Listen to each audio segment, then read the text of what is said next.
I feel like there's going to be a bit of a different tone to this week's Monday Morning Pitt, different from last week. Last week's Morning Pitt was about how everything went right for Pitt over the weekend. How all the things that could have happened, all the good things that could have come to pass for Pitt football in particular and Pitt athletics in general, all did. And, I suspect we'll have a different tone this week. There was a lot of things. Our good friend Dom Campbell posted a list like on Thursday or whatever it was of like all the opportunities that were out there. Like Pitt men's basketball was going to play at West Virginia and Pitt volleyball was going to play at Stanford, number 5 versus number 3 in the country. And then Pitt football is going to have Notre Dame on Saturday. And boy, that was just a series of fart sounds. I mean, that just went really poorly. We're not going to talk about Pitt basketball today. We're not going to talk about Pitt volleyball today. Our focus, of course, is on Pitt football, where the still number 22 Panthers, at least until tomorrow night, lost to the still number 9 Fighting Irish, at least until tomorrow night.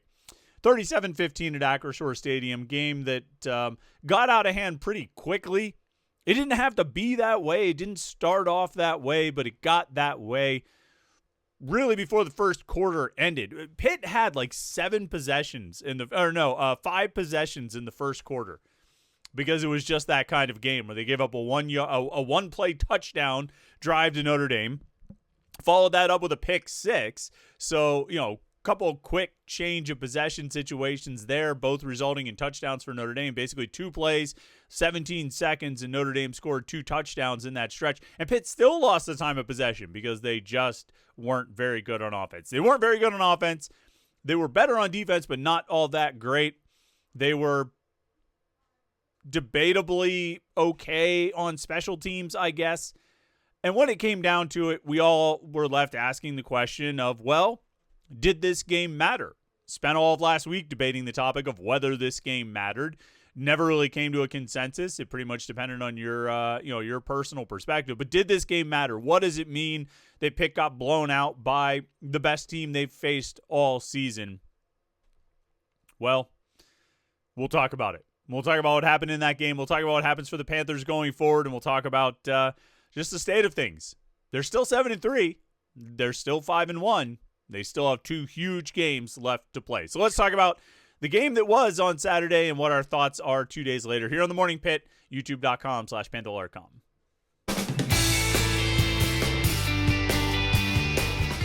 I said something on Saturday during the postgame show that I felt like it was pretty smart. I don't know if I still think it's pretty smart. I mean, at that point, I've been drinking for a little while, but I don't know if I would say that now, but I do think it's a relevant point, and one that's worth considering. And it's actually a thought that had occurred to me Saturday morning. Like Saturday morning, I figured if I was driving to the game or just kind of getting around the house and collecting things before I left, whenever, it might have been in the shower. Who knows? I'm like you. I think about these things all the time.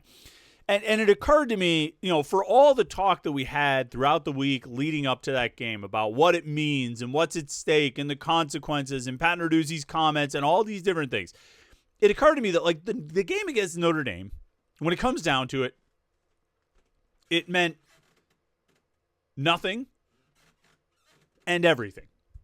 It meant nothing in terms of the ACC race. Like, that's one of those big goals that Pitt has and every team in the conference has every year, to get to the ACC championship, to be competitive, to contend for the conference title and try to get to the ACC championship game. And, and that is most years going to be the most viable path for Pitt to the college football playoffs. And most of the teams in the conference, most of the teams in the ACC from the start of the season don't really have much of a prayer of being an at-large team. It's just the reality. Every now and then somebody might break through. You might have that kind of magical season where you put yourself in the at-large conversation. But for most teams in the conference, the most realistic path to the college football playoffs is through the ACC championship game. And that goal is one that they chase all season long. And the game against Notre Dame meant nothing in terms of that goal. Like, in terms of competing for the ACC championship and trying to get to the ACC title game, that game meant nothing. And yet, that game meant everything. Because regardless of the results on Saturday, regardless of win or lose, the path to the ACC championship, a spot in the ACC championship, is still on the table for Pitt. Whether they won 37-15 or lost 37-15, that's still out there with this game at Georgia Tech this weekend and the regular season finale against Miami at home in 2 weeks. It's still on the table. But what Saturday represented and why it meant everything is that it was a chance to be something more than just an ACC title contender. And that's not to diminish the value or inherent worth in being an ACC title contender. If you're a title contender in your conference, you are presumably one of the best teams in your league. And if you're in a Power 4 conference, that's saying something. If you're one of the best teams in a Power 4 conference, then that's good. That's an accomplishment. That puts you in a certain elevated tier. But it's not enough on its own to get you into the highest tier of college football, or even all that close to it. You may or may not be there, but just being a contender for your conference isn't enough to get you there. What gets you there is a game like Saturday. What gets you there is beating a top 10 team. What gets you there is winning games that prove you belong to be in that upper tier. And that's what was at stake on Saturday. Now, you may say, why didn't Narduzzi say that? Why didn't Narduzzi point out what was at stake? Coaches aren't going to talk about, I was going to say, coaches aren't going to talk about those kinds of intangible things. Coaches are going to stay focused on the tangible, the wins, the losses, that kind of thing. But I also think there are coaches who embrace the idea of we can show that we belong. We can show that we are part of this. We can show who we are. We can make a statement. There are coaches who buy into that, and there are coaches who believe in that, and there are coaches who use that as a motivational tactic. Now, I wasn't in the locker room pregame at Acrisure Stadium. I didn't hear what Pat Narduzzi said to the team. If he said, we're going to go out and show them, that we belong in this conversation. But I know that one of their team mottos this year, you've seen it, I talked about it on the postgame show, Rasheem Biles referenced it after the game, it's EGK. Everybody's gonna know. And they've been saying that since throughout the offseason, probably spring camp, definitely training camp, everybody's gonna know. They wanted to go out and prove who they were. They wanted to show the world who they were. This is what they've been building to it. Everybody's gonna know. Well, when you go out and play like you did against Notre Dame on Saturday, when you get outclassed, out-talented, outplayed, out-coached, out-everythinged, everybody does know. You did show the college football world who you are. And it doesn't necessarily mean you showed that you're a bad team.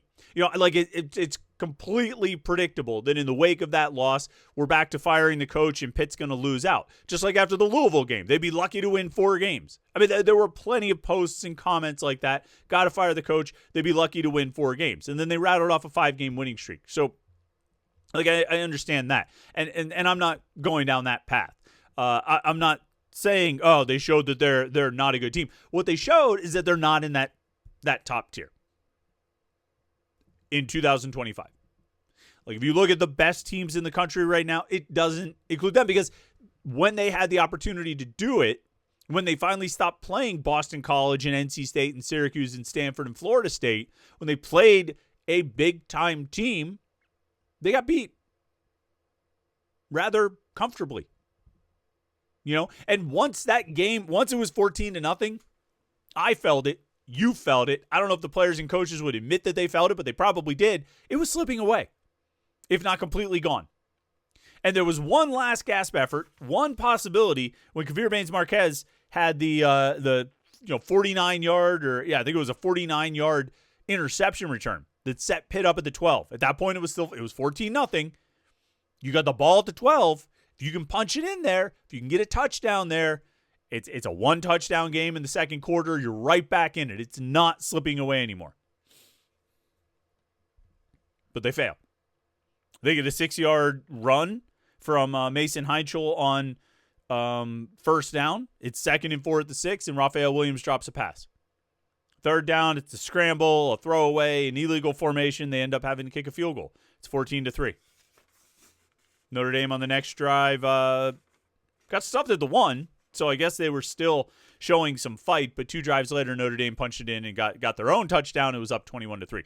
I think from the time that Notre Dame had the 2 back-to-back touchdowns, with the long run by Jeremiah Love and the pick 6 by on literally Pitt's next offensive snap, you're like, well, that's probably it.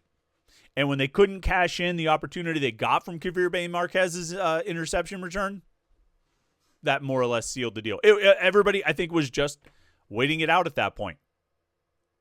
I mean, really. Because it had been presented to you that this is how it is. This is who these teams are. This is who's better. And this is who's not. And this is what's going to happen. And Notre Dame pretty much dictated it the rest of the way. Apparently, Notre Dame was disrespected going into this game, which is one of the dumbest things I've ever heard. Saw some quotes coming out. I think it might have been from Jeremiah Love. Something to the effect of, like, Pitt didn't praise Notre Dame enough. Pitt didn't call them the dominators that they were or something. Like, this is one of the dumbest things I've ever heard in my life. Like, I was at the press conferences this week, or last week, I should say. Pat Narduzzi, Randy Bates, Pitt's players, like, they praised Notre Dame. They were effusive in their praise, talking about Jeremiah Love being the best running back in the country. What more do you want to hear than he's the best running back in the country? And Pat Narduzzi after the game said he's a Heisman Trophy candidate. I guess you got to whatever gets you up for the game. Somehow Notre Dame is delusional enough to convince themselves that they're disrespected. As a top 10 team with those gold helmets and the University of College Football in America, yes, you're disrespected. Yes. Everybody's overlooking us. Nobody's overlooking Notre Dame. I've seen terrible Notre Dame teams and people never overlooked. Get out of here. Whatever motivates you. Same thing with this timeout. Pitt called a timeout with 6 seconds left to go. I was like, why are they calling a timeout? Why are they wasting my time? Notre Dame apparently took it personally. I don't know why. Notre Dame went for it on 4th down 3 times in the 4th quarter. Notre Dame was throwing the ball 7 out of 17 plays in the 4th quarter. So it's not like Notre Dame was just trying to run the clock out. But hey, whatever motivates you, right? Whatever gets you through it. I mean, you played this incredibly challenging schedule. You lost to the only 2 teams that are top 15, right? Like, whatever. Notre Dame, it's Notre Dame, and if you need that as motivation, knock yourself out. But I digress, because we're not talking about Notre Dame anymore. We're talking about Pitt and what happens now. And I think if you're looking at main takeaways on the field of what happened in that game, to me, it was a considerable talent disparity and advantage for Notre Dame at a lot of positions. Look, Jeremiah Love is awesome. I mean, he's a great running back. There's no question. Malachi Fields is awesome. He's a great wide receiver. Eli Raridan, I don't know if he's as good as some of the tight ends Notre Dame has had, particularly in the Brian Kelly era, but he's still really good. They have superior talent, and where they really have it is on the lines, the offensive line and the defensive line. As good as Jeremiah Love is, Notre Dame's offensive line was just giving him a lot of space. They were giving him enough space that he could be patient and almost do that Le'Veon Bell thing a couple times where he took the handoff and almost just stopped and watched for the hole and then go. And their defensive line, it was just collapsing. 13 pressures on Pitt throughout the game, which is, I think, the second most Pitt has allowed all season. I think 14 was the most. I think that might have been the Florida State game.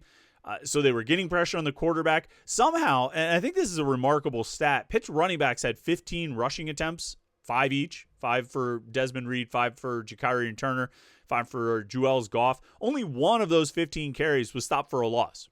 The others all gained at least 1 yard, and some only gained 1 yard, but some gained more. Juelz Goff had a handful of those in the 4th quarter, but there was only 1 tackle for loss. I was a little surprised that the run game with the backs was that effective. Because I would have guessed that it was a lot more. It felt like more.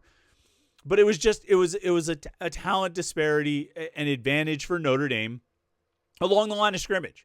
And if you can control the line of scrimmage, this is one of the oldest cliches in football, and it's one of the truest cliches in football, that if you can control the line of scrimmage If you can have that kind of advantage on the line of scrimmage, you've got a great chance of winning the game. And Notre Dame had that to an extent that they were able to control the game. There have been other games where Pitt, I think, has had inferior talent on either the offensive line or the defensive line or both. But they've still been able to win the game because the talent disparity wasn't quite as severe as it was on Saturday. Well, it was pretty severe against Notre Dame. And I think that came through. That's why the offense had 219 yards that they gained all game. They were 0 of 13 on third down. That's why Mason Heinchel had his worst game. And then there's a question of Heinchel. You know, what's happening with him? I mean, that was the worst game we've seen him play. Coming after the Stanford game where he did put up good stats. I just want to bring up his stats just to get the exact number. Or numbers, I should say. Threw for 300 yards, 3 touchdowns. He had 2 interceptions. They were sloppy interceptions, careless interceptions kind of late in the game. Not good decisions on his part. But then the week before that, he had literally the best performance by a freshman quarterback in Pitt history. Threw for 423 yards and 3 touchdowns, no picks against NC State. I'm not worried about Mason Heinchel at all. I think he's going through some of the challenges of being a freshman quarterback. I almost wonder if Heinchel, and this is probably something we'll kind of look into more this week in talking with the players and the coaches. I almost wonder if Heinchel just kind of got away with too much in the first few games. They show that highlight of the crazy circus throw and catch for the touchdown at Florida State, the pass to Desmond Reed, not the really sweet real wheel route that he dropped right in the breadbasket, but that weird, awkward, type of pass. And he got away with it. It didn't get picked off. He didn't get sacked. It actually, not only was it, a net neutral play, it ended up being a touchdown. And I don't know if it's always good for a young player, a freshman quarterback, to get away with that kind of stuff, because then you start almost defaulting to it. And I'm not saying that was the case on Saturday. I think on Saturday he was just under pressure a lot, and then he felt like he was under pressure even more than he was. Although according to Pro Football Focus, Notre Dame had pressure on more than 50% of Mason Heinchel's dropbacks. So I mean, they were getting after him. He was running for his life. He wasn't seeing the field well. Notre Dame was able to get pressure without a lot of blitzing, although they did blitz a decent amount.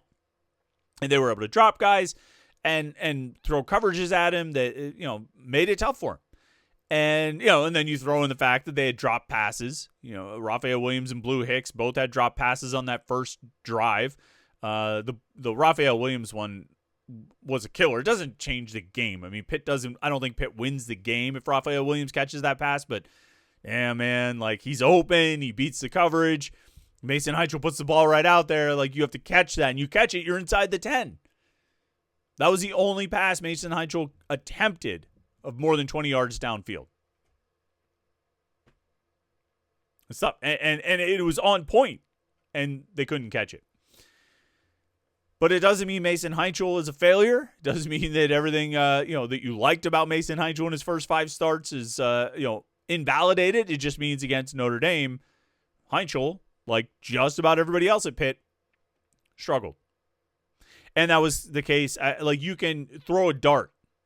If you put Pitt's players in a huddle and you threw a stone into that huddle, you would likely hit a player who played poorly on Saturday. Rasheem Biles had 9 tackles, 2 tackles for loss. He had a pick 6. He was really good in his first game back after missing 3 games. But I think even then, let me bring up the Pro Football Focus numbers and see. I think even then he let's see if they charged him with any missed tackles. Biles was charged with 2 missed tackles. Kavir Baines-Marquez, obviously the big interception return. Pro Football Focus charged him with 4 missed tackles. So there wasn't really anyone on either side of the ball that you would say played well. Maybe Des Reed, I guess. I think the biggest complaint with Des Reed is they didn't throw him the ball more. I said this on the postgame show. I think when Mason Heinchel drops back to pass, if Des Reed is on the field and Reed's not the first read, I got to find a better way to say that. If he's not the first target, not the first option on the, in his progression, he should always know where Desmond Reed is. So when his first option is covered or he doesn't like what he sees, he can go right to find Reed. Because usually Reed was open. In the flat, over the middle, short passes. It was there. It was there to be had, and he just wasn't finding it and getting it to him. So maybe Desmond Reed played well. It's about the only guy that I would really think of that had a good game. Deuce Spann had a good kick return. Kavir Baines-Marquez had that big, interception return, but like I said, he had 4 missed tackles. So nobody played well. Nobody really came out of that game feeling good. But as we say, now they go to Georgia Tech and play 2 games, one at Georgia Tech, one against Miami at home, with a spot in the ACC championship game on the line. It's right out there for Pitt. And they'll need some help. They'll need other things to happen, but none of it matters if they don't win out. So they have to go to Atlanta, where they have not lost since 2017, get a win against Georgia Tech. Ranked opponent on the road. It's not going to be easy, but it's an opportunity to build yourself back up and really be playing for something in that season finale against Miami. The season's not lost. It's just the ceiling is a little bit lower than it was before.